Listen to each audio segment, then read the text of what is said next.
Hello friends, तर स्वागत आहे तुमचं आपले या यूट्यूब चॅनलवरती. मित्रांनो, चॅनलवर नवीन असाल तर चॅनलला सबस्क्राईब करायला मात्र विसरू नका. चला तर मग आपण आपल्या एपिसोडकडे वळूयात.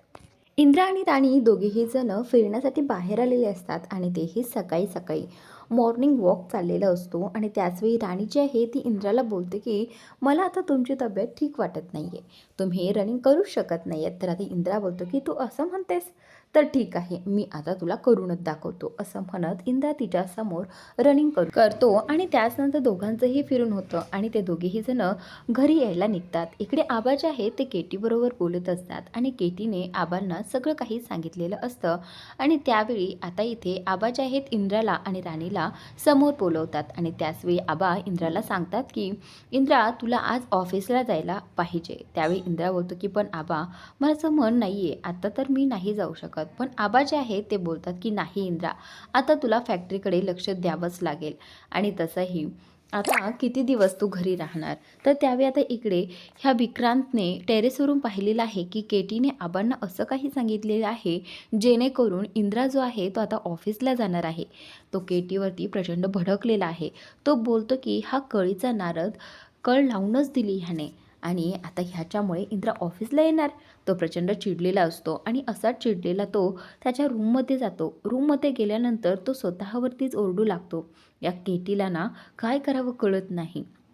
त्यावेळी इकडे उर्मिला जी आहे ती त्याची अवस्था पाहते की हा विक्रांत काहीतरी बडबडतोय आणि तो कोणाला तरी शिव्या देतोय. खरं तर तो त्या केटीला शिव्या देत असतो, पण उर्मिलाला वाटतं की हे सगळं मला बोलतोय. त्यावेळी उर्मिला उठून बोलते की अरे विक्रांत, मी केले तरी काय, माझ्याशी असं का बोलतोयस तू, आधी मला सांगशील का झालंय काय. त्यावेळी विक्रांत बोलतो की अरे तो केटी जे काही ऑफिसमध्ये झाले ते सगळं घरी येऊन सांगतोय आणि आता मी त्याला अद्दल घडवणार आहे. खरं तर मी या केटीचं थोबाड बंद करायला पाहिजे होतं. आणि त्यावेळी आता इथे ही जी उर्मिला आहे ती बोलते की हो, तू बरोबर बोलतोयस, तू त्या केटीला उलटं सुलटं बोलला असेल आणि त्याशिवाय त्यांनी हे सगळं केलं नसेल. तर त्यावेळी आता इकडे उर्मिला बोलते की म्हणजे आता इंद्रा भाऊजी ऑफिसला येणार. त्यावेळी तो बोलतो की ठीक आहे, येऊ देत त्याला ऑफिसमध्ये, आता बघ मी करतोयच काय. उर्मिला विचारते की विक्रांत, अरे तू करणार काय आहेस. पण तरीसुद्धा विक्रांत स्वतःशीच हसतो पण सांगत नाही. इकडे आता आबांच्या म्हणण्यानुसार इंद्रा जो आहे तो ऑफिसला जाण्यासाठी रेडी झालेला असतो, पण त्याला अजिबात कॉन्फिडन्स नसतो. कारण त्याला चिकूच्या आठवणीत कामही करता येईल की नाही, तो कॉन्सन्ट्रेट करू शकेल की नाही हेही त्याला माहीत नसतं. पण राणीच्या म्हणण्यानुसार तो तयारही झालेला आहे आणि ऑफिसलाही निघालेला आहे. तर आता इकडे फॅक्टरीमध्ये सगळे कर्मचारी बाहेरच उभे असतात. गजा त्यांना कामासाठी आत बोलावत असतो, पण त्या सगळ्यांचं असं म्हणणं असतं की जोपर्यंत इंद्रा सर येत नाहीत तोपर्यंत आम्ही फॅक्टरीमध्ये पायही ठेवणार नाही. त्याचवेळी आता इंद्रा सरांची तिथे फॅक्टरीकडे एंट्री होते. इंद्रा सर जे आहेत ते गाडीमध्ये आलेले पाहताच सगळेजण खुश होतात. आता फायनली इंद्रा सर आलेत आणि आमचं म्हणणं आम्ही त्यांना सगळं काही सांगू. त्यावेळी इंद्रा त्या कर्मचाऱ्यांना बोलतो की तुम्ही सगळे इथे का थांबलात, काय झालं, काही प्रॉब्लेम आहे का. त्यावेळी त्या सांगू लागतात की सर, आम्हाला अगोदर सांगा नेमकं डिझाईन्स कोणतं आहे. त्यावेळी इंद्रा बोलतो की डिझाईन कोणतं आहे म्हणजे आपलं पहिलंच डिझाईन आहे, असं का बोलता तुम्ही. त्यावेळी केटी तिथे येतो आणि इंद्रा सरांना ती फाईल दाखवतो ज्या फाईलमध्ये डिझाईन फायनल झालं होतं. तर आता इंद्रा बोलतो की हे सगळं तेच डिझाईन आहे, त्यामुळे काळजी करू नका, आपलं तेच डिझाईन असणार आहे. तर गजा बोलतो की तुम्हाला सांगितलं होतं ना, चला आता कामाला लागा. गजा त्या कर्मचाऱ्यांना पुढचा एकही शब्द बोलू देत नाही आणि त्यांना फॅक्टरीमध्ये घेऊन जातो. इकडे आता इंद्रा जो आहे तो सुद्धा आतमध्ये गेलेला आहे. राणी बेडरूमच्या खाली आलेली आहे. तिला किचनमध्ये जायचं असतं, खरं तर तिला स्वयंपाक करायचा असतो. त्यावेळी आता ती जात असतानाच इथे मालती तिच्या समोर भेटते. राणी विचार करत असते, जर मालती मॅडमसमोर मी गेले तर त्यांना खूप वाईट वाटेल, मला कसंही करून त्यांच्यासमोर जायचं नाही. पण नेमकंच मालती जी आहे ती तिच्या समोर आली. आता इथे राणीला काहीही करता येत नाही. मालती जी आहे ती राणीला समोर आल्यानंतर लगेचच बोलू लागली, तुला किती वेळा सांगितलं की तुझं थोबाड माझ्यासमोर आणू नकोस. त्यावेळी आता राणी जी आहे ती बोलते की नाही, मी विचार करतच होते की मी तुमच्यासमोर येणार नाही, पण तेवढ्यातच तुम्ही आलात.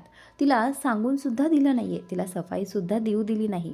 त्याचवेळी आता इथे ती बोलते की ज्या ज्यावेळी मी तुझं तोंड बघेल ना, त्यावेळी माझ्या चिकूची आठवण होईल आणि मी हे कधीच विसरणार नाही की माझी चिकू तुझ्यामुळे या जगात नाही आहे. त्यानंतर आता मालती जी आहे ती बोलते की जा, तुझं थोबाड नको दाखवू मला, असं म्हणत मालती जाताना तिला धक्का देते आणि राणी खाली पडते. इंद्रा जो आहे तो ऑफिसमध्ये जाताच विक्रांतला ऑफिसमध्ये बोलावून घेतो त्याच्या केबिनमध्ये.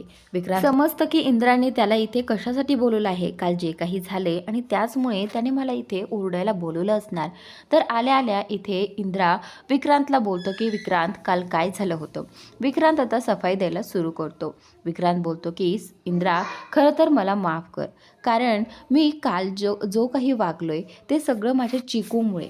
चिकू गेली या धक्क्यातून मी सावरू शकलो नाही. किती मीही दाखवत असलो तरीसुद्धा मला खूप मोठा धक्का बसला. अरे मी तिथून इकडे आलो पण माझं कामात लक्ष लागतच नव्हतं आणि त्या सगळ्याचा राग मी त्या कर्मचाऱ्यांवरती काढला.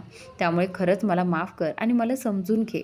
त्यावेळी इंद्राच्या लक्षात येतं की हो, माझं असं होऊ शकतंय तर विक्रांतचं सुद्धा होऊच शकतं ना. चिकू सगळ्यांची लाडकी होती. विक्रांतला इंद्रा बोलतो की ठीक आहे, तू जाऊ शकतोस.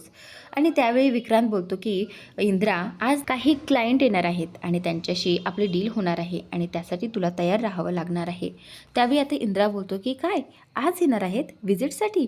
त्यावेळी इथे हा जो विक्रांत आहे तो बोलतो की हो, आणि तू तयार राहा.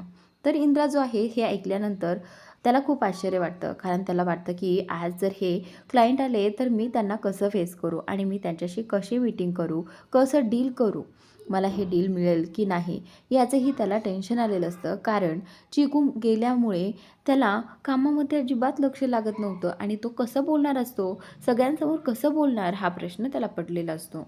आणि तो आता विक्रांत जो काही वागलाय त्याचाच विचार करत असतो. विक्रांतची ही हालत झाली तर माझं काय होईल.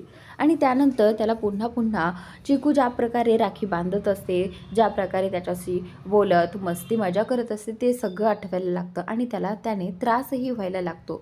तो स्वतःच्या हाताने पाणी पितो, त्याचा श्वास दम घुटायला लागतो आणि त्यानंतर तरीही तो स्वतःला सावरण्याचा प्रयत्न करतो. इकडे राणी जी आहे ती किचनमध्ये असताना तिला आता असं वाटायला लागतं तिच्या मनाला की इंद्रा सर ठीक नाही आहेत, मी आता त्यांना फोन करूनच पाहते, असं म्हणत राणी जी आहे ती इंद्राला कॉल करते.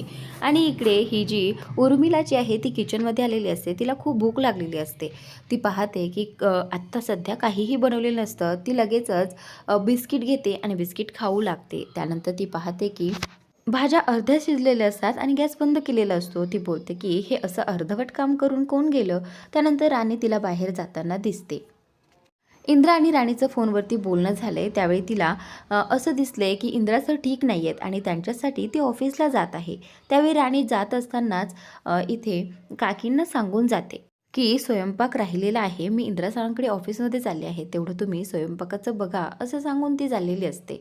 इकडे हा जो विक्रांत आहे तो गजाला सांगतो, आता काहीही झालं तरी आपल्याला सतर्क राहिलं पाहिजे आणि त्या केटीचं तोंड बंद करायला हवं. आता त्याच्या घरच्यांना उपाशी राहायची वेळ आपल्याला त्याच्यावर आणावी लागेल, तेव्हा त्याला कळेल की हा विक्रांत काय चीज आहे. तर गजाला हे काम सांगून तो तिथून निघून जातो. इकडे राणी जी आहे ती आता ऑफिसमध्ये आलेली आहे आणि ती इंद्रा सरांना समजावत असते की सर, तुम्ही असं वागून कसं चालेल, हे पहा, तुम्ही रडणं बंद करा, स्वतःला सावरा. आता सध्या तुम्हाला फोकस करणं खूप महत्त्वाचं आहे आणि आता ही डीलही आपल्यासाठी खूप महत्त्वाची आहे, त्यामुळे तुम्हाला कॉन्फिडंटली हे काम करावंच लागेल. तुम्हाला नेहमी जिंकण्याची सवय आहे सर, तुम्ही असे हरलात तर मला चालणार नाही आणि हे पहा, मी तुमच्या नेहमी सोबत असेल, असं म्हणत ती इंद्रा सरांना हात देते. आणि इंद्रा जो आहे राणीच्या कुशीत शिरून रडत असतो आणि बोलत असतो की राणी, मला हे जमेल की नाही माहीत नाही. तर आता राणी जी आहे ती बोलत असते की सर, मी तुमच्या सोबत आहे, त्यामुळे तुम्ही कॉन्फिडंट राहा आणि तुम्हाला जमणारच, असं तुम्ही बोलू नका निगेटिव्ह, तुम्हाला सगळं काही जमणार. तर आता पुढील भागात ते क्लायंट फॅक्टरीमध्ये पोहोचलेले आहेत. तर पुढे इंद्रा हे सगळं करून त्याचं मत त्यांच्या समोर व्यवस्थित मांडू शकेल काय, हे तुम्हाला नेक्स्ट एपिसोडमध्ये नक्कीच पाहायला मिळेल.